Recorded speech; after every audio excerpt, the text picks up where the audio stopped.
कितनी बेचैन होके तुमसे मिली, तुमको क्या थी खबर थी मैं कितनी अकेली। हेलो, कैसे हैं आप सब? तो चलिए लेके आ गए हैं film two love story part 2।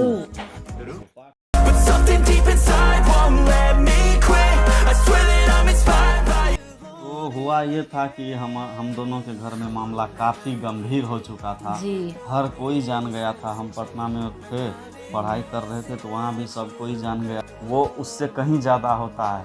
अगर उस टाइम में आपको कोई समझाने भी आता है अच्छा बात, आप नहीं तो आप नहीं समझिएगा। आप सोचिएगा ये जो है ना हमको और अथी कर रहा है, हटाने का कोशिश कर रहा है। तो इसको भी समझाया जा रहा था, हमको भी समझाया जा रहा था, लेकिन हम लोग समझने वाले नहीं थे। हम लोगों से बहुत बड़ी गलती हुई, बहुत बड़ी भूल हुई, जो हम लोग अपने गार्जियन को नहीं समझ सके और इस तरह का कदम उठाए।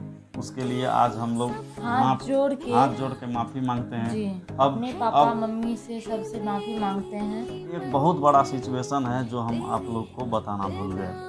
उससे पहले ये सिचुएशन है कि हम लोग का जब 1-2 मोबाइल पकड़ा गया था, तो उसी टाइम हम लोग मंदिर में शादी कर चुके थे। ये बहुत बड़ा खुलासा कर रहे हैं कि हम लोग का जब 3 महीना बात करते करते बीत गया था, तब तक में हम दोनों शादी भी कर चुके थे एक मंदिर में, जो कि किसी को थर्ड पर्सन को पता नहीं था, सिर्फ हम दोनों को पता था। तो जब शादी कर चुके थे तो हम लोग को ये लगा कि हम लोग शादी भी कर चुके हैं, एक दूसरे के हो चुके हैं, अब तो हम लोग अलग नहीं हो सकते। तो इसी पे हम लोग का प्लानिंग हुआ कि हम लोग का घर वाला नहीं मानेगा, इसके भी घर वाले नहीं मानेंगे। तो हम लोग के पास एक ही ऑप्शन है कि हम लोग को अपना घर छोड़ देना चाहिए और खुद अपना घर बसा लेना चाहिए। ये माइंड में पता नहीं क्यों आया था, और इतना नसीब खराब कह सकते हैं, या हम लोग का किस्मत में यही लिखा था, ये कह सकते हैं। किस्मत में ही लिखा हुआ था। हाँ। तभी तो हुआ ना।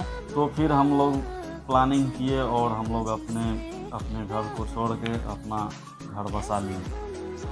और कहते हैं ना कि अब कुछ पछताने से नहीं होगा। हम दोनों पछता कभी नहीं रहे हैं, आज भी नहीं पछता रहे हैं, न कभी पछताए थे।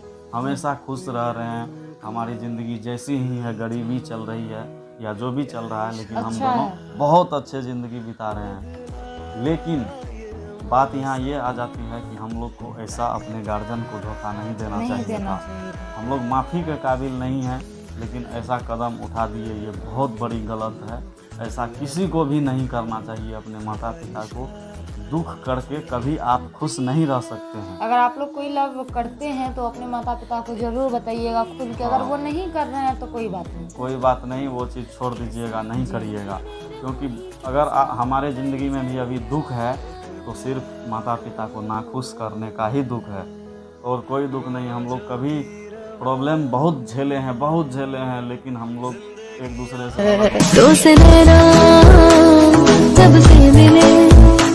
तो से नैना जब से मिले बन गए के लिए आज तक 5 साल हो रहा है, हम लोग कभी एक दूसरे से अलग नहीं हुए हैं।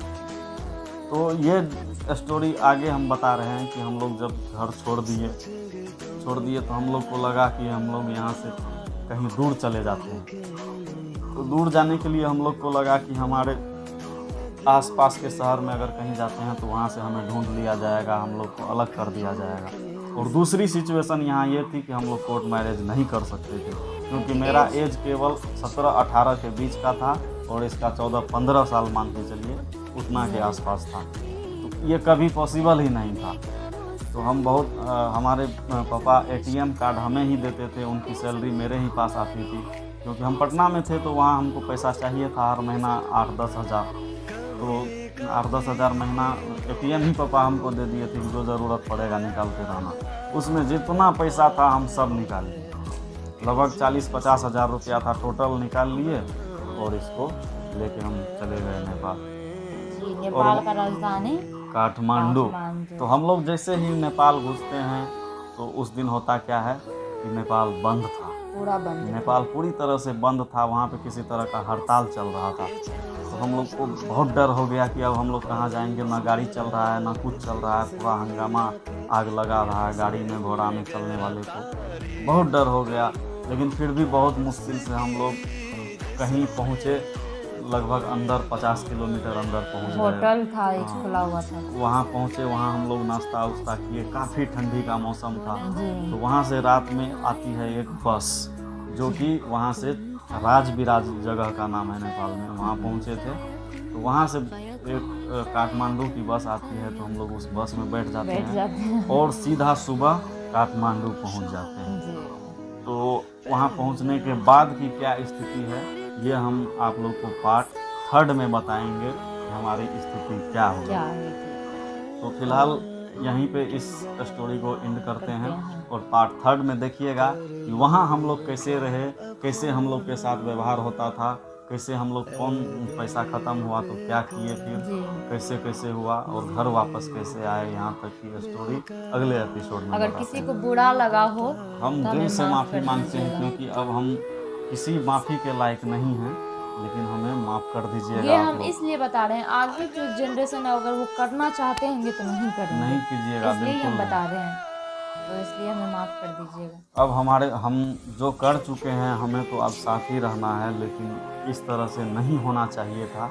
अब हम लोगों को महसूस हो रहा है, अब हम लोग का जो एज आया है, बुद्धि खुला है, अब समझ में आ रहा है कि ऐसा नहीं होना चाहिए था। तो फिर अगले ब्लॉग में हम बताते हैं, तब तक के लिए